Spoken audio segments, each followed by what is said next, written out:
Hey guys, welcome back to another video. Now today I'm gonna do a complete walk around of my car, the brand new RS3. Now I always do these kind of video series, kind of one in the beginning of the build and one kind of in the middle, and then one I guess towards the end, kind of like a final version. So I already got a couple of things done to the car. I think I already did a mid-pipe video. I have lowered the car and I got a tune. So those two I'll make a separate video, but today I'm just gonna go over, I guess, the specs in more detail, some of the interior stuff, some of the quirky stuff that I kind of figured out and I like, and I'm gonna go over a couple mods and all that stuff. So yeah, just a quick, I guess, complete walk around video. So this is a 2018 Audi RS3. It has the factory Nardo paint. If you guys compare, I guess, this versus the one I wrapped, my old S4, I'll throw up a picture right here. You guys can, I guess, kind of see the color difference. The one I wrapped is kind of more of a bluer shade. This is more literally like a primer color with clear coat. That's what it is. But this car also has the black optic package, meaning that the grille is black, all the accent piece is black, the mirror is black, and then the, I guess, the trim. I mean, the Audi logo and the RS3 logo is still chrome. I'm still debating if I should do a black. I already have the badges. I just don't know. I don't know. I kind of like the chrome badges with the car. Maybe I've changed. Maybe I've grown up. I don't know. But yeah, the front end actually has a clear bra. So the hood and the front bumper and all the grille pieces already have the clear PPF. It's very, very important to, I guess, protect your car, especially a paint like this. If you bring the camera closer, you guys can see that the previous owner clearly did not protect the front end. So I have actually very just minor rock chips here and there, but you know, the film, it covers it. You can't really tell unless you're super close. So it is what it is. But yeah, now it's on there, full front end PPF. I'm very, very happy now. I don't have to worry about commuting to work or, you know, back road driving with the stone and rock chips. This car has the Audi Sport package, meaning it has the black 5-spoke rotor wheels. It has the standard steel brakes, not the carbon ceramic. I kind of like this better just because it's, you know, I don't take this car to the track all the time, and steel brakes, these brakes are still very, very good. It's also a little bit cheaper to replace versus the carbon ceramic one, so I am not complaining. The tires, this is because of the sport package, it comes with the stagger setup. It's 250 front in the front and 235 in the back. It's kind of weird configuration, but because this car is a front bias, drives to 60% in the front and 40% in the back, it makes sense, and also kind of fixes the understeer issue. I mean, these wheels I always liked. It's the, I guess, the RS5 or the RS style wheels. I honestly love them. The car is actually lowered already. It's only been a week, but I can't wait. It just looks not, you know, very good with the stock ride height, but this car is actually lowered on the H&R springs. These springs are actually very, very hard to get right now. A lot of places are back order, so yeah, I mean, I managed to get a set, and you know, I think they look fantastic. I think it's about 1.5, no, actually scratch that, about 1.2 inch drop in the front. I think about 0.8 to 1 drop at the back.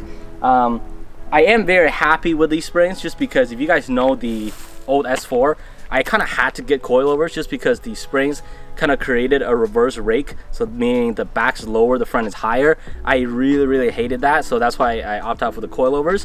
These, actually, the problem is it's kind of not that bad. I'm just OCD. I'm just a very picky OCD person when it comes to my car, so I think it still has a little bit. The front, I mean, the front I would like it a little bit lower, the rear I would like it a little bit higher, but I'm not complaining. For 400 bucks for a set of springs, you know, it is what it is. But yeah, the drop is actually very, very good. It's about, I think, about a finger gap right now. So, you know, can't complain too much. About finger gap all around. I am running spacers for now. Before I get my actual proper, I guess, aftermarket wheels, I am running these stock wheel setup. I think it looked pretty good. But yeah, I mean, I am running spacers. I'm running 12 in the front and 15 at the back. So, you know, it's a perfect flush fitment. I'll show you guys when it comes to the back. I mean, just look at the fitment.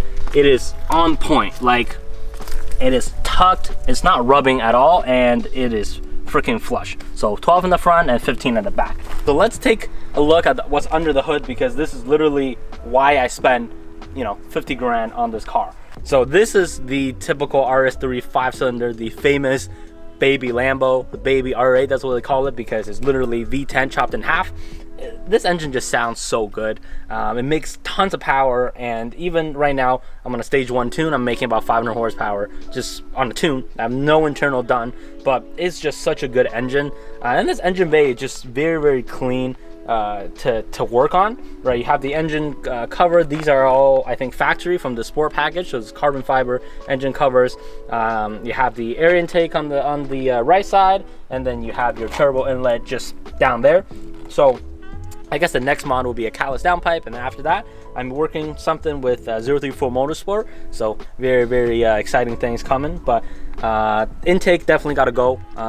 You know, one of those things where you just have to replace the stock intake box. Is just too quiet, not enough air into the turbo, so bigger intakes definitely coming soon.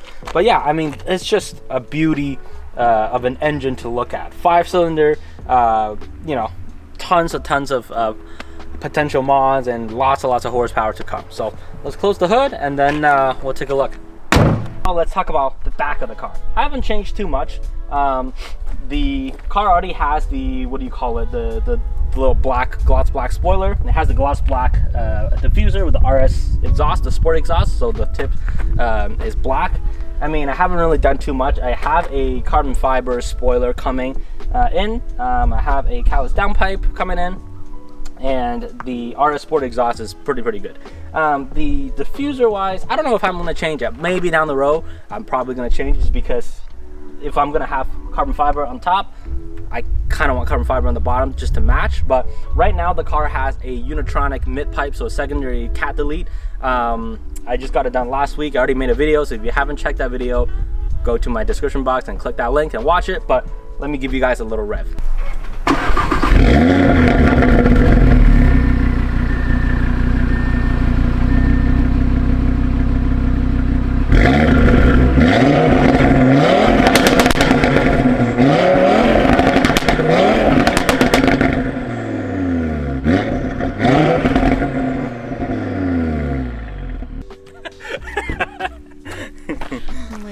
As you guys can see, it is pretty darn loud. It is actually very quiet on the inside, but it's pretty loud on the outside.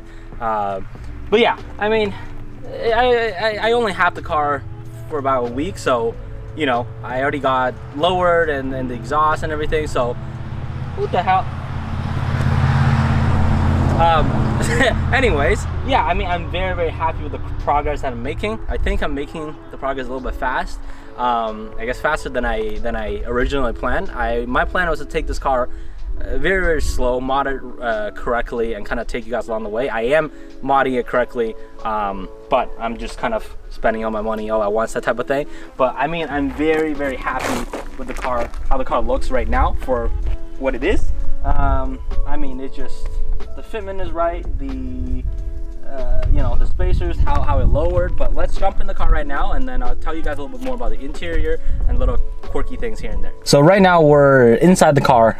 Gonna tell you guys a little bit things about the interior and quirky things here and there. For this, a lot of people are asking how this car, I guess, compares to the S4 in terms of the size. It is, driving wise, is pretty good. The front two seats, I feel like it's almost similar to the S4. It's not really smaller. I feel pretty comfortable with the back seat. It's pretty horrendous. I'll probably end up removing the back seat anyways, just because I want to save a little bit on the weight, and also I don't have any, I guess, passengers in the back anyways, and the seats are just very small. If you're an adult like me, 5'9", you probably wouldn't be comfortable sitting for more than 30 minutes. But yeah, I mean, I love the RS3 interior. I know the newer version is coming out next year, but this is coming from an older 2015 car to this. It's kind of like, whoa, where did all these new technology came from? But I'm just gonna start the car up for you guys and tell you guys a little bit more. So if you guys look at the steering wheel, this is the RS style steering wheel. I honestly love it. It's the Alcantara's on the side, the leather on top. I already have the paddle shifter extension.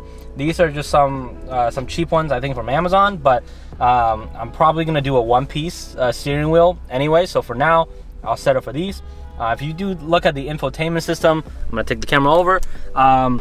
You're gonna see a lot of information. I love the digital dash. It is so useful, but there's a couple things you guys can change. So the button on the left side, you guys can change about your steering wheel. So if you view, you can see all the vehicle data and stuff. This is basically, I guess, more traditional view, you should say. If you go to map, you can see your map, the RPM on the left side and your speed on the right. But I like to drive in the, I guess, a sport mode, and I like to usually drive it in this, so you can set it up as a sport display. So you can have your G meters on the left, and then your power and torque percentage on the right. If you look at the center infotainment system, it's pretty good. It's pretty basic. I have the Apple CarPlay, so usually half the time I'll just plug in my phone and then it changes to like an Apple CarPlay. But even for these settings, it is pretty convenient to use. You have the map, Apple CarPlay obviously, and settings, and the center console is just pretty self-explanatory. It's not too basic, but it's not too complicated to use anyways. Each one, you know, they do what they say, but mainly the car, you want to focus on driving the car anyways, not tweak anything around.